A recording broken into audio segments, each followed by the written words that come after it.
Hey everyone, good evening. Mayhem talking markets. It's Thursday, December 16th, and we're looking at a chart of the NASDAQ 100 broken out in a 30-minute time frame going back to November 22nd.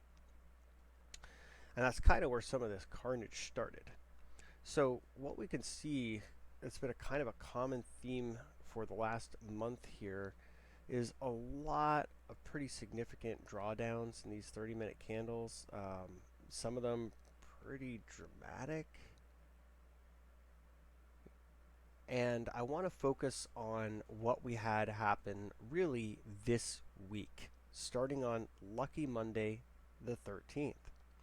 So, as we closed out last week, we had a pretty strong close on Friday, which led us above the cloud. That means that for just that brief moment on that day, as long as we were above the cloud, we were in an uptrend on a 30-minute time frame.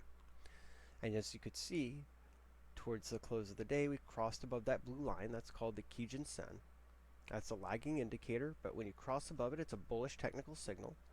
And on Monday, we reversed all that and more. So we first started off the day in the cloud, making the price action trendless.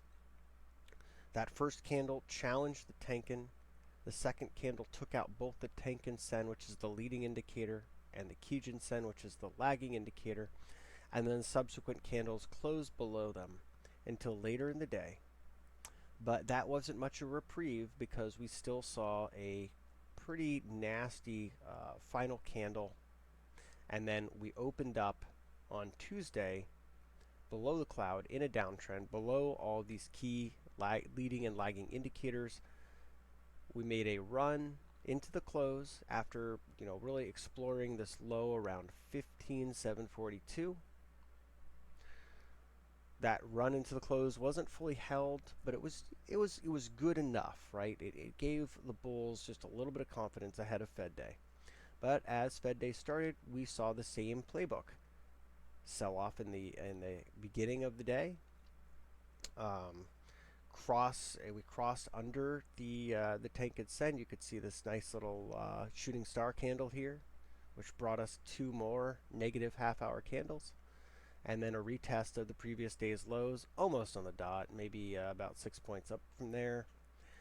But that made a potential double bottom. And this is something I talked a little bit on my Twitter feed about, and really what I was trying to draw attention to was if we could get above this 15,967 level, or really 16,000, just to make it clean and simple. Everyone loves big round numbers. That we could really do what the market did. That once we broke above this, area of resistance to confirm the double bottom, that there was a lot of pent-up momentum in the market, and that coincided with the Fed policy release of a more aggressive taper and rate hiking schedule. The market saw a lot of hedging removed, risk put back on. The confluence of those flows, as well as short covering, really saw a pretty powerful rally, especially in the higher beta rate sensitive names. And we closed the day at a level that wasn't terribly far from recent highs. And you could see if we go to the volume by price bars that there's a lot of supply. So it wasn't too surprising we couldn't break above there, that there was a lot of selling the next day. Because, gosh, a lot of people who had bought these tops had been trapped, and if they hadn't exited stage right already, they really wanted to get off the boat, and maybe try a different way to navigate the market, right? Maybe they weren't going to be in the NASDAQ. Maybe they were going to go buy the S&P low volatility ETF, which has, by the way, just been melting up with this flight to safety. Nevertheless, today, the market was content to undo most of the action from yesterday, which happens sometimes. The Fed minutes often take, or not the Fed minutes, I'm sorry, the Fed policy statement and press conference, the changes especially, usually take several days to digest. And so with that in mind, we started off today with a gap up that was sold into immediately within that first opening range, and we just couldn't hold. We had 3 green candles on the half-hour basis the entire day in the NASDAQ.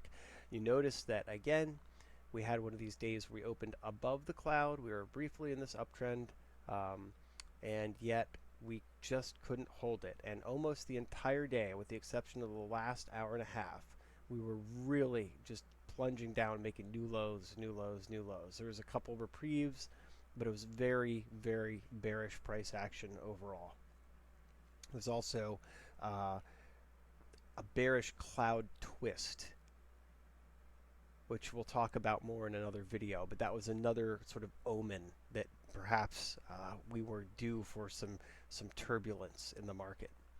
And furthermore, looking down here at the fast stochastics, there were clues both about these downward moves and the upward moves. For example, to start Monday, we had a bearish momentum cross, and that coincided with the price action that followed. On Tuesday, we saw a continuation of that lack of momentum until the end of the day. We saw this bullish cross, and we saw that attempt at putting a bottom in. And then the next day, on Wednesday, we saw another bearish cross, and that was a good sell signal until we saw the bullish cross here, and that was a good buy signal. So you could see that the combination of Ichimoku, where you're using Ichimoku, full stochastics, volume by price, to try to get an idea of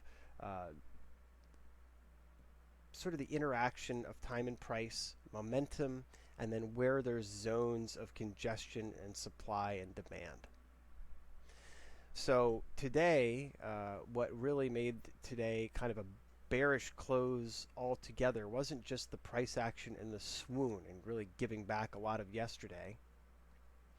It was also that the last half-hour candle not only tried to touch the bottom of the cloud, but it kissed the Tenkan and was rejected and ended up painting a shooting star. So it really looks like this is a market that is indecisive about direction. There's a lot of anxiety underneath the surface. It's illiquid because we're ahead of the holidays. We have, Fed policy adjustments that are being interpreted. We have quad witching tomorrow. We have volatility product expiration next Wednesday. And we also had some hot inflationary data and some not so great macro data. So, there's a lot of information that's being digested, and it seems like the overall attitude is seeking value plays, seeking defensives, seeking cyclicals as we get into 2022, which is a year where it's more likely that positive real rates are going to manifest. And in doing so, the appetite for long duration, high beta, higher risk assets may be suppressed further. Nevertheless, I want to look at this at one other time scale. I'm just going to take a look at the weekly here. We're going back all the way to, the 20. This is the 2018 swoon that happened here, and it was essentially a situation where the Fed had made some policy errors in the eyes of the market, in particular quantitative tightening, and that led to a pretty big swoon, right? So this is the COVID crash, as some call it. I look at more of it as a violent correction. Nevertheless, it was a similar episode as what we saw in December 2018, just in a faster time frame, whereas there was a significant haircut to the market and then a pretty nice little rebound back from there. Now, obviously, what happened in December and what happened in March of 2020, there was a completely different policy response and set of macro drivers. But the technicals are what I really want to focus on here. And in particular, I just want to draw your attention to this longer time scale. This is a weekly time frame. We've talked about the Tenkan. We've talked about the Kijun. The Tenkan being a leading indicator, the Kijun being a lagging indicator, and the cloud being a trend indicator. So what you can see here is leading up to the COVID correction, the Tenkan was an area of support until it wasn't. When it became resistance, the Kijun was challenged. When the Kijun was broken below, the cloud was challenged. And the cloud itself, inside, as the market became trendless on a weekly basis, was a key area of support and consolidation before the NASDAQ ran higher. And when it did run higher, it crossed below both the Kijun and the Tenkan. And you could see that was a powerful signal that really had buyers very confident. And as we navigated throughout the sort of extension of the 2009 cycle, since I don't believe the post-COVID correction cycle is a brand new one, I think it's just an extension, we could see that there were some episodes where the Tenkan had acted as support, and when it was failed, often what would happen is the Kijun would be the last line of support or something close to it, right? It was just basically like an area to watch, because if prices cross below there, we risk testing the cloud, or in the case of December 2018, breaking below the cloud. Why is that important? Let's talk about where we are now. For the last 3 weekly candles, and this week's not closed yet, we've been able to stay above that weekly Tenkan Sen. That's important.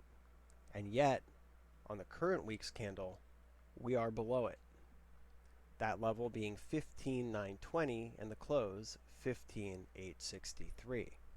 So we have until the close tomorrow for the situation to improve, or we risk once again potentially testing or hovering above the Kijun. If it cannot hold, we may test the cloud. And that's quite a long way down.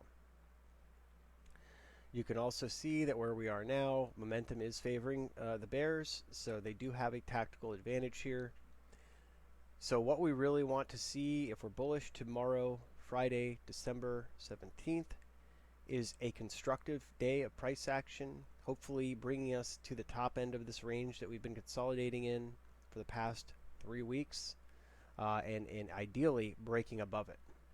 Now, this is quad witching, which means volatility may be exaggerated either way, up or down. There's, I think, about 44% of gamma rolling off of the NASDAQ, so that means that it would be a temporary suppressor of volatility, but it could be a large exaggerator of volatility in the week ahead as we get into the holiday week that is lower liquidity and without that same potential passive support from the options market. So for everyone who's listening, be careful, be nimble. Don't get caught in FOMO. Don't buy dips without a proper technical reversal.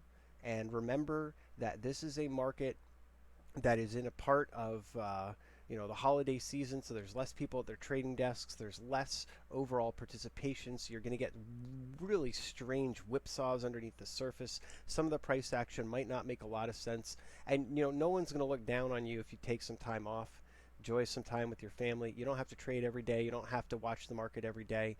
The best thing that you can do if you're not feeling it is just step aside, relax, maybe learn some new things. Don't sweat it too much, because at the end of the day, we have to be able to give our all to the market, or the market might start taking more and more from us. So if we can't come in prepared, if we're feeling run down, the best thing that we can probably do is just take a little time off, relax, meditate, learn some new skills, maybe try something completely different just to get your mind off of it. But at the end of the day, we don't have to give up. We can keep pushing along. The best traders that I know, they make mistakes and they acknowledge them and they learn from them, so they can keep pushing forward with that knowledge, with that experience. And they also learn from the mistakes of other traders, because good traders admit that they're wrong. No one's right 100% of the time. Anyone who says that they've never made a bad trade is probably lying to you, or has some sort of secret insider information source, like the best traders of our era, and Nancy Pelosi, Kaplan from the Fed, the Rosengren, people like that come to mind. And I'm obviously being facetious, but thanks for tuning in. I really appreciate it.